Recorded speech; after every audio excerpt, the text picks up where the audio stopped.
hooked up with my boss and his assistant. My husband exposed me in front of everybody. I really don't know if bringing up my pathetic story out here would make the pain I'm feeling any less, but I might as well let it all out because I'm suffocating inside. I don't care if this might sound like an excuse or a way to gain pity, but I guess I just need someone to understand me. I want my pain to be heard because I really don't know what to do anymore. My name is Tessa. I'm in my early 30s. My life has been nothing but unlucky, and I've always regarded myself as worthless and a broken piece that could never be fixed, at least until Gray came along. Gray was like a glimpse of hope that showed up at the darkest time of my life. I grew up in a poor home with no one to look up to, and I had to fend for myself even at such a young age. I had to indulge in all kinds of things disguised as jobs just to make a living for myself. It didn't matter what it was. I had to do it just to survive. That's how I ended up in prostitution. Losing my virginity to a stranger wasn't the worst thing that could happen to me, but the fact that the cycle never ended made it impossible to dream until Gray and I crossed paths. I had mistaken him for a client one night when I went out for my usual service, and one thing led to another. One meeting turned into something that seemed forbidden, but eventually bloomed into something beautiful, as Gray became the person who gave me a chance to dream again. He never judged me for my background or the way I had lived my life. Instead, he accepted me for who I was. We both got married, and our relationship was one anyone would wish for, but it didn't last long. Gray got into a serious accident barely a year after we tied the knot. The doctors said it was a miracle he survived. Gray couldn't provide for us anymore, and I had to fill in his place, soon becoming the breadwinner of our home. The only good job I could find at that time was in an advertising company, and in order to be employed as a permanent staff member, I decided to hide the fact that I was married. It was the only choice I had, as I didn't want to work as a temp and risk losing the job at any time. I couldn't let that happen because I had to look after my husband and also be able to provide for us until he got better. Everything slowly started falling back into place, and it felt like I could slowly build back everything. But the one thing I just couldn't fix was my sex drive. I have a really high libido, and Gray wasn't exactly addicted, but he was compatible with me. He would always satisfy me anytime I needed it, and that wasn't an issue in our marriage. But given his situation at that time, sex was impossible between us, and despite the fact that I had to look after my sick husband while working, I just couldn't stop getting horny. Something in me kept itching for it, and no matter how tired I was from work or how hectic my day was, something in me just wouldn't stop craving sex. My husband was still recovering, and he wasn't in a healthy position to fulfill my desire. To be honest, I didn't want to cheat on him either, so I was left with no choice but to fight the feeling on my own. I would often bury myself in work and sometimes distract myself with anything I could, just so I wouldn't have the time to entertain any thoughts that would put me in the mood. Somehow it worked for a while, but that didn't cure me. Soon, I started masturbating, but that wasn't helping either, as it didn't hit the mark for me. And just like that, I started relying on sex toys to satisfy myself. Though it wasn't exactly what I needed, it was a really good substitute, and I wasn't cheating on my husband either, so I didn't see anything wrong. Somehow, it seemed like I had everything under control, until I got dragged into one of the biggest projects ongoing at the company I worked for at that time. I was directly assigned to work under my boss's supervision. I was determined to make the project a success, as I saw it as a golden opportunity to land myself a promotion. With time, work became more demanding, and it got to the point where I had to pull late nights just to meet the deadline I was given. But despite how hard it got, I struggled to make time for my husband. I had to hire a caregiver, which added extra expenses, but I had no choice, as I couldn't be around Gray the way I should, and he wasn't exactly in a perfect condition to be left alone. Still, I would always go back home to him no matter how late it got, just to be sure he was doing okay. Luckily for me, Gray's condition got better, and he could slowly look after himself. That, too, gave me more time to attend to my duties at work. Aside from that, Gray was so worried about me driving home so late at night because of him, so he insisted that if it got late, I could always spend the night at work and return early in the morning. Since his condition was already out of the woods, there was nothing to be worried about. I think agreeing to that was the first step into the hellhole I'm in right now. Everything got messed up when Ben got involved. Ben was my boss's assistant, and due to my boss's busy schedule, he was mostly in charge of the project's supervision.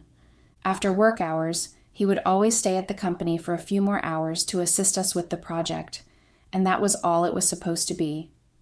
But along the line, I realized he was often around because of me. He would always offer to buy me dinner or coffee, and he kept finding excuses just to get closer to me. I should have avoided him and quickly put an end to his advances, but I didn't. I kept telling myself I would, but when that moment came, I'd find myself smiling at his sweet words or cute advances. I'd tell myself I was going to end it the next day, but then more days got added, and things just kept getting more complicated. Ben has a really sweet personality, and though he could be petty most times, it wasn't hard for him to get along with anyone. I think I fell for that charm too. He was nice to everyone, but he would always treat me differently, and though it wasn't obvious to others, with a lady's instincts, I could tell he was interested in me. Being pursued by Ben made me feel special for some reason I don't know, and I don't know if it was because I felt lonely, but I didn't want it to end soon. Ever since Gray got into an accident, nothing about my life was fun anymore. My life was tied to taking care of my husband, while struggling to make a living to keep up with our daily needs. As for me, I had no one to lean on, nor was there anyone to look after me. So I guess I started seeing Ben as that person. I would always paint what we had as friendship, but I knew it wasn't the same for Ben. I could tell he needed more. I kept telling myself I could handle it and that I wasn't going to let it affect my marriage, but like always, things never go the way we want them to. Most nights, our team members would leave earlier, leaving the both of us in the office, and all that was supposed to happen was just work. But Ben made it difficult. He wouldn't stop staring at me at every chance he got, and I could feel his eyes all over me. I knew everything that was happening was so wrong, and I should have drawn the line between us and made it clear to him that I was married. But instead, I would always catch myself blushing each time our eyes met. Ben aced his move one night we were together. The AC in the office broke down, and it got really hot that night. Ben took off his shirt, and that was when I lost it. I mean, who would be able to sit in an office with a shirtless guy and not lose her cool? Coupled with my constant sex urge, I was already like a ticking bomb waiting to explode. I caught myself stealing peeks at his body, and I was shamelessly admiring his abs. Ben had a really nice build, and he was handsome too. I'm not saying Gray wasn't. Gray was just as good looking. But something about Ben was just intoxicating. I couldn't stop twirling and adjusting in the chair I sat on, and I think Ben noticed. He got closer to me with a document in hand, asking for my opinion on something, and I swear at that moment my head went blank. I don't know how I was still breathing, but I nearly had a heart attack. I could feel the heat of his body, and my stomach had knots each time his body brushed against mine. I couldn't take it anymore, so I immediately excused myself, rushing to the restroom to recollect myself. I tried to remain calm and get my thoughts together, but it wasn't working. All I could see and think about was shirtless Ben. Before I knew it, I started masturbating. I thought that was the only thing I could do to calm myself down at that moment. But things got even more messed up when I got caught by Ben. He had followed me to the restroom with the excuse that he was worried I was feeling sick or something, and just like that, I got exposed. I didn't know what to say or do at that moment and just stood there, cheeks flushed, feeling completely embarrassed. Ben just smiled at that moment, and I could feel my heart threatening to explode. He got closer to me, and I already knew what was coming. I should have pushed him away and made a run for it, but I was helpless. I couldn't feel my legs, and I was already all wet for him, and something in me just wouldn't budge. Ben started touching and caressing me, and it felt so good. I couldn't even remember the last time I felt such warmth. Just like that, I shamelessly started begging him to have me.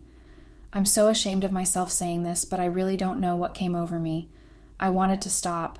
What we were doing was wrong, I knew all that, but I just couldn't let that opportunity slip. I was finally feeling the real deal and not just toys. How could I let that chance slip? We started kissing, and things became really heated, and just like that, we both crossed the line we shouldn't have. That moment was one of the best I've ever had. It felt like I saw fireworks. I don't know how to put what I felt into words, but I felt too good to even think about the fact that I was cheating on Gray, nor did I stop to think about the consequences of my actions. Instead, I was hitting and riding Ben like I had been sex-starved for years, and I can't even recall how many rounds we went through until we were both worn out and sprawled on the floor of the restroom, trying to catch our breath. It was at that moment that the demon that had possessed me disappeared, and I realized what I had done. I felt so ashamed that the second I felt my legs, I immediately pulled my clothes on, not sparing Ben a second glance, and just ran home. When I got home, I saw that Gray had fixed my favorite dish for dinner, and he had fallen asleep on the couch waiting for me. I felt my blood boil with guilt as I watched my sleeping husband, and the tears wouldn't stop coming. How was I ever going to make up for what I did? Gray had never done anything to hurt me. He had been so caring and attentive, one of the best husbands anyone could wish for, but I had hurt him, and so easily at that. I couldn't do anything but squat, staring at Gray's sleeping face as I sobbed endlessly. Gray woke up to my light sobs, and I could see the shock on his face at seeing me cry. He immediately got up to face me and slowly pulled me into his arms, endlessly apologizing for being nothing but a burden to me. I could feel my heart tear at his words. If only he knew the real reason behind my tears, I don't think he would have treated me so sweetly. When I finally calmed down, he made me eat my dinner, ran a warm bath for me, and sweetly hugged me to sleep. I felt so guilty, but I couldn't bring myself to confess what I had done. I kept asking myself so many questions that I never got answers to, and I finally decided to bury what had happened that night, telling myself it was just one mistake and that I would never let something like that happen again. I was even more determined to become a better wife, and even if it meant losing a chance at a promotion, I was willing to cut Ben out of my life. And with that determination, I went to work the next morning, but my plan failed woefully at the sight of Ben's smiling face. He wasn't smiling at me, but I could already feel my cheeks burning hot. I didn't know if it was embarrassment from what had happened between us the previous night, but I couldn't deny the tingling feeling I felt inside me. Before his eyes got to me, I hid away, and just like that, I found myself avoiding him instead of confronting the problem. Ben didn't force things too, and it was as if he could read my mind. He gave me space the whole day, and though it was something I needed, I couldn't help but feel angry too. I went home earlier than usual with the excuse that I was sick, but then I realized I really might be sick, as I couldn't stop thinking of Ben. It wasn't normal anymore. Ben kept popping into my head even when I was with Gray.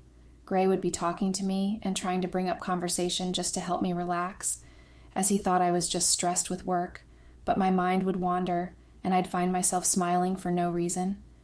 It was really creepy, but I couldn't stop. As if cheating on my husband wasn't the worst of it, I was now thinking of another man even when my husband was with me. I would even sometimes reminisce about our sex in the restroom that night, and it became so overwhelming that I realized avoiding it wouldn't do me any good. I had to face the problem. I went to work the next day, determined to settle everything, but it was as if even the world was against me. My boss had left the previous night for a business trip, and Ben had gone with him. I felt relieved somehow that we wouldn't be seeing each other, and that I could finally fix what was wrong with me in his absence, but I couldn't deny the feeling of disappointment I felt too. Everything went back to normal, and I resumed my perfect wife duties, as well as pursuing my goal for a promotion. But one thing that wouldn't go away, no matter how hard I tried, was the emptiness I felt. I don't know why, but no matter what I did, I just wasn't satisfied and couldn't shake the feeling that something was missing. Ben's absence was supposed to help me move on from everything, but instead, it made me miss him and crave his touch even more. I went back to using sex toys, but unlike before, they weren't giving me that pleasure anymore.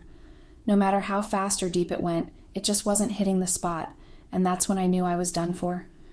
I didn't know what to do anymore. And though my husband was better, his doctor advised that we should keep off intimacy for the time being, until Gray had made a full recovery. Even if we went back to being intimate, there was a possibility my husband would never be as active as he used to be. I could feel my breast sag as I took in the doctor's words. As if not being touched by Gray for so long wasn't enough torture, the doctor was really telling me I might never get to enjoy sex with Gray again. It was as if my whole world came crumbling down. You all might attack me saying I'm overreacting and that it's just sex, but to me, That was like my everything. I don't expect anyone to understand me because I couldn't even understand myself, but it was at that moment that I lost myself. I started missing Ben even more, and it felt like I was going to lose my mind. As if someone up there saw my desperation, my boss returned from his business trip that week, and I think there was no one in the world happier than me at that moment. The thought of seeing Ben was something I couldn't hide, and I kept anticipating it. Finally, we met. I was done with my lunch break and was on my way back to my office when I bumped into Ben in the elevator. I hopped in before he could even ask me to join him. The moment was right, and it was just the two of us. I started out with casual talks, asking him how his trip went, and I kept on rambling, asking questions that made sense and the ones that didn't too. Ben let out a brief but light smile. I couldn't miss it because my eyes were glued to him. His next words made my heart stop. "Just say you missed me." He said it in a tone I'd never heard Gray use before, and before I could gather my response, he kissed me. It was a moment I had been waiting to savor for weeks, and my body instinctively responded. And though it was quick, Ben was able to satiate the restless demon that had been living within me. As usual, the feeling of guilt and regret came, but that didn't stop me. My secret meetings with Ben continued, and before I knew it, we were having a very comfortable affair. I slowly got used to being a wife at dawn and a girlfriend to another during the day. But that didn't mean that I loved Gray any less. It's just that with Ben, I could get everything. Love, sex, and all the happiness a woman would want. With Gray, it couldn't be complete anymore. Everything stayed the same for months, and finally the day came for my promotion. We had closed the big deal, and the project was a huge success. It wasn't a hidden fact that I'd be promoted, and all my colleagues had already started extending their congratulations. I was just waiting for the appointment to be made and then announced officially. But on the D-Day, something shocking happened. On the appointment memo on the company's info board, it wasn't my name that was there. Instead, it was that of my younger colleague. I was shocked and couldn't believe what had happened. I confronted Ben about it, and he too was clueless about the situation. But he assured me to be patient, and that he was going to sort everything out. 2 more days passed, and it was getting closer to the day for the official announcement. I couldn't hold my peace anymore and went to meet my boss. It wasn't easy to get an appointment with him, but I decided to try my luck. To my surprise, I was already standing in front of him in no time, as his secretary let me in the second she saw me. "I had been waiting for you."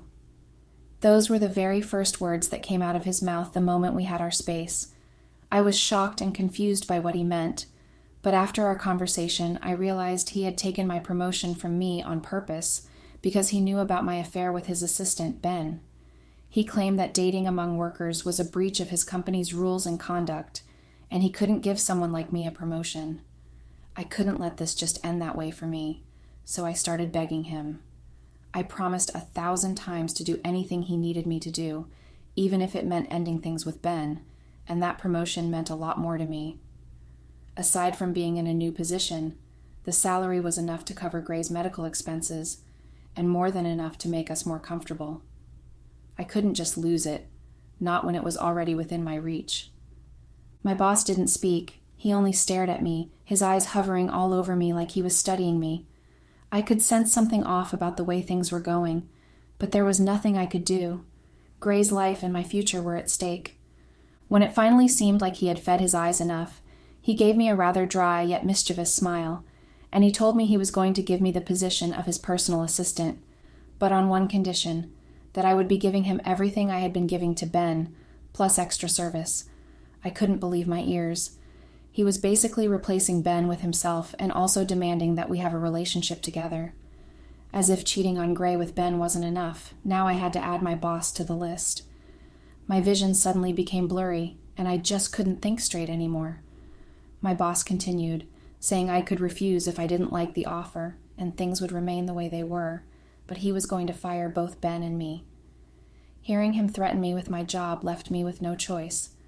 I was ready to lose Ben, but not my job, so I convinced myself there was nothing wrong with pleasing my boss. I grew up satisfying and pleasing wealthy men to make a living for myself, so doing that again wouldn't only give me a higher position, but it would also mean more opportunities for me and Gray. That's what consoled me.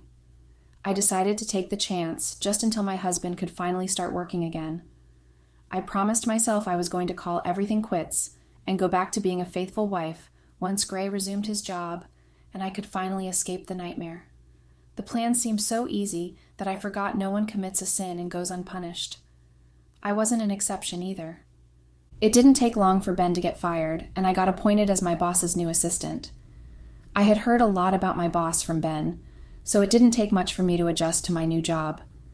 Ben had just returned from his business trip, only to be met with the news and the shock that I was replacing him.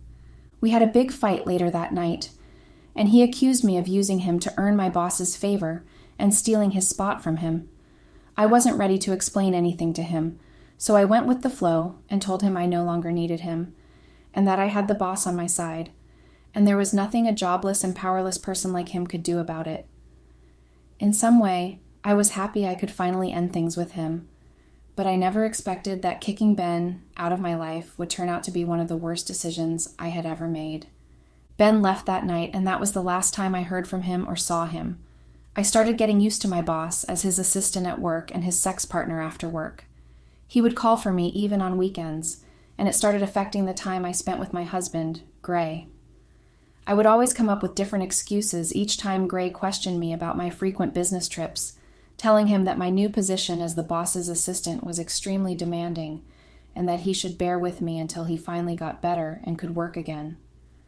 Gray must have been really uncomfortable with my frequent absence, because he pushed himself so much that in a few weeks he made a full recovery and finally started working again. I got what I needed, and what was left was for me to quit my job and get away with everything. But when that moment came, I couldn't do it. The thought of leaving such a great position I was currently holding in the company, and all the priceless benefits that came with it, all the free trips to countries I had only heard of and never thought I'd have the opportunity to visit, all the expensive and luxurious things I finally got a taste of without worrying about other bills, the power and respect I held in the company, and the chance to live every day without having to worry about how to earn more money for monthly expenses, wasn't something anyone would be ready to give up so easily. So no matter how much Gray complained and insisted, I refused, telling him to give me time. Gray finally got tired and decided to wait until I was ready to quit my job. And just like that, it seemed everything had found its balance once again. I guess that was the last chance I was given to escape unscathed, but I blew it because of my greed, and now I'm paying dearly for it. I lost everything in a blink, faster than it took me to get it. I got an unexpected call from my husband one afternoon, asking me to free up my evening and join him later for dinner at a restaurant, and that my colleague had offered to treat us.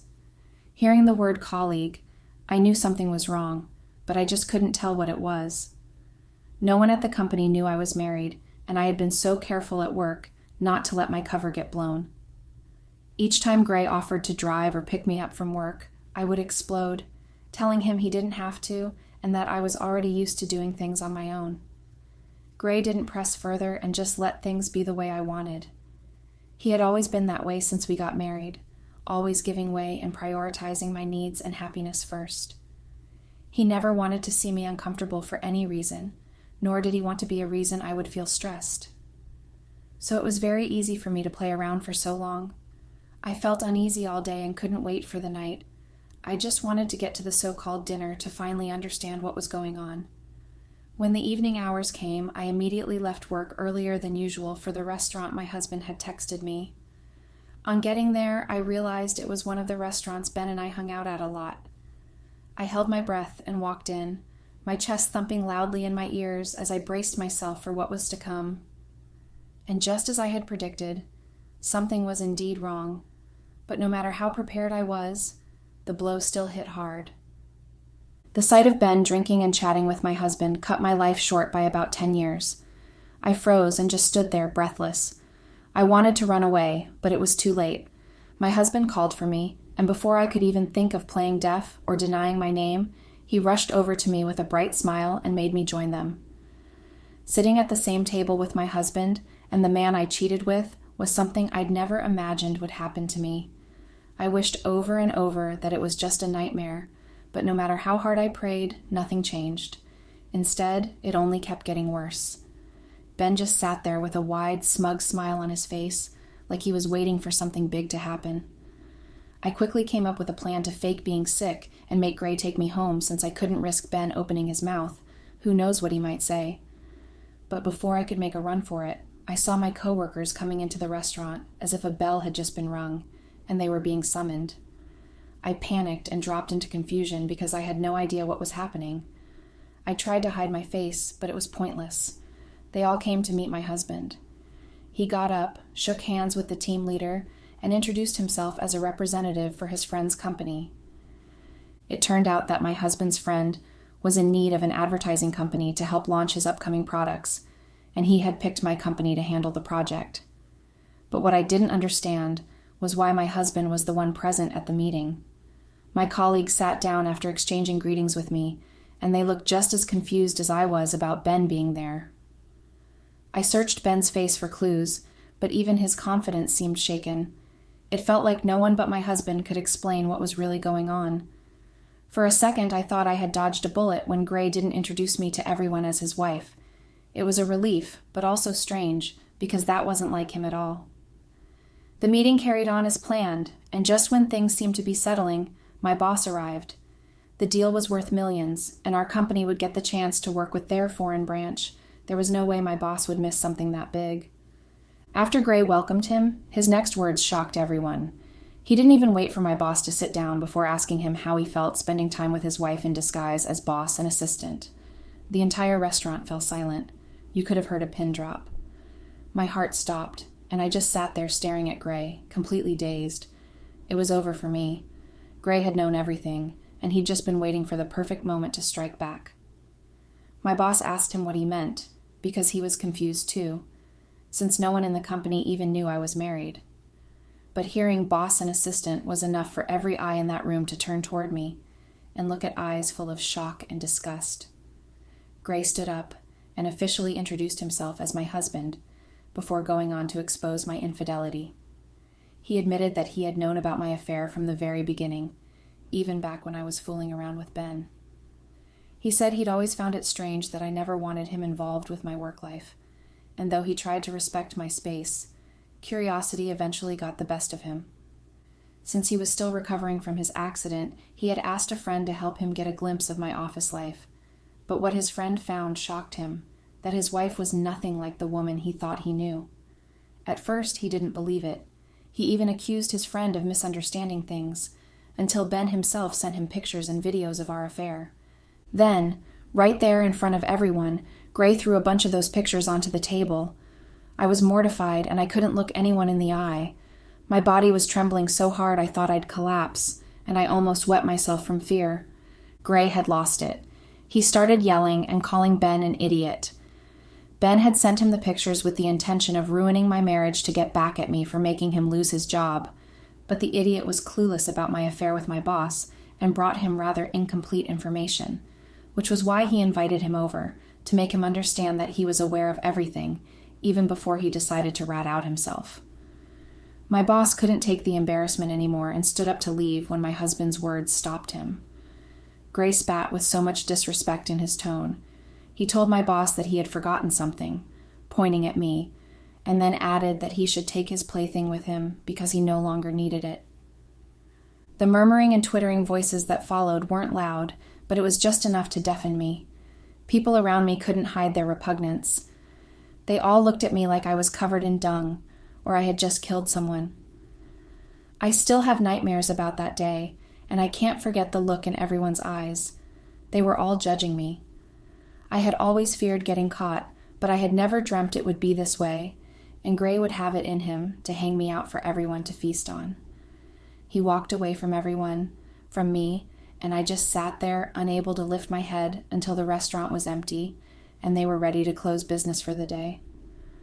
I don't know how I drove myself home, and even when I got home, I couldn't bring myself to face Gray, so I spent the night sitting outside by the door and crying nonstop.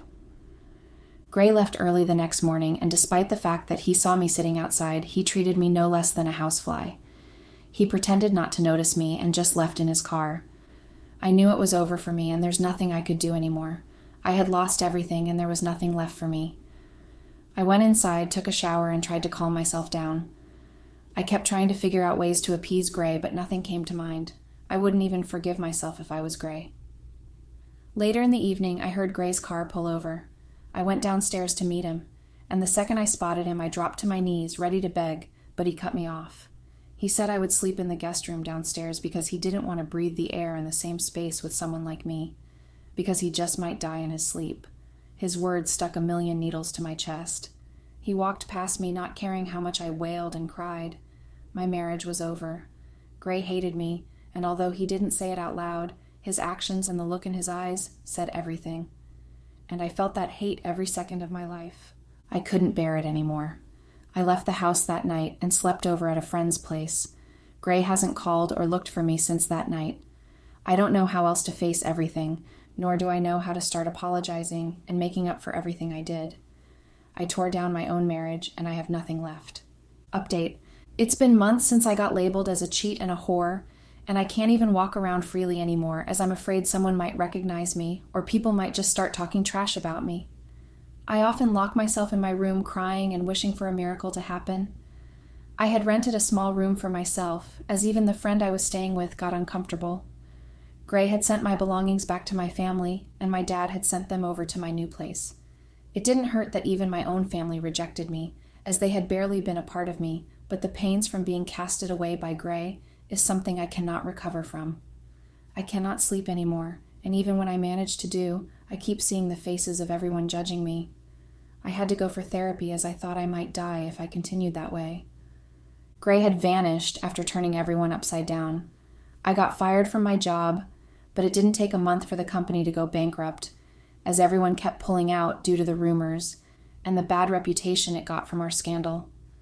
I felt a sense of relief to know they were all suffering with me too, but that didn't change anything. The one thing I wanted, Gray was never going to be a part of me ever again in this lifetime. I couldn't bear the guilt anymore, so I filed for a divorce. I couldn't face Gray anymore, nor did I think I deserved to continue bearing his name as his wife. Gray got my request in no time, as it didn't take long to process everything, and there was nothing much to do since we didn't have kids. And with all the evidence and my testimony as well, the court verdict was already obvious. When we met to sign the papers, that was the first time I saw Gray's face again, after a long time. I could help but feel relieved he wasn't suffering and looked okay. I've hurt him enough, and I wouldn't want him to keep suffering because of me. From the moment we sat down, went through all the processes, and finally signed the papers, Gray never looked at me. After everything was finalized, he rose to his feet and moved to leave when I summoned all the courage I had left to utter the last words I could think of. I said I was sorry, and those words came with everything I had left, but Gray wasn't touched. He turned to me, looked into my eyes for the first time for as long as I can remember, and said, "Don't be. You are just being who you really are. People never change." He turned to walk away, and then stopped and turned to me briefly, and added that the only reason he stopped where he did was because I looked after me when he was fighting for his life, so he was just returning the favor. And that was the last time I saw or heard from Gray. I have nothing left but regrets and shame. The sex I prioritize so much isn't doing it for me either, and I've stayed without it since that incident. Why couldn't I do it before? Why did I feel it was so important? Will I ever get better? No matter how many times I admit to myself and the world that I'm this kind of person, nothing in my life changes. I can never escape this hell.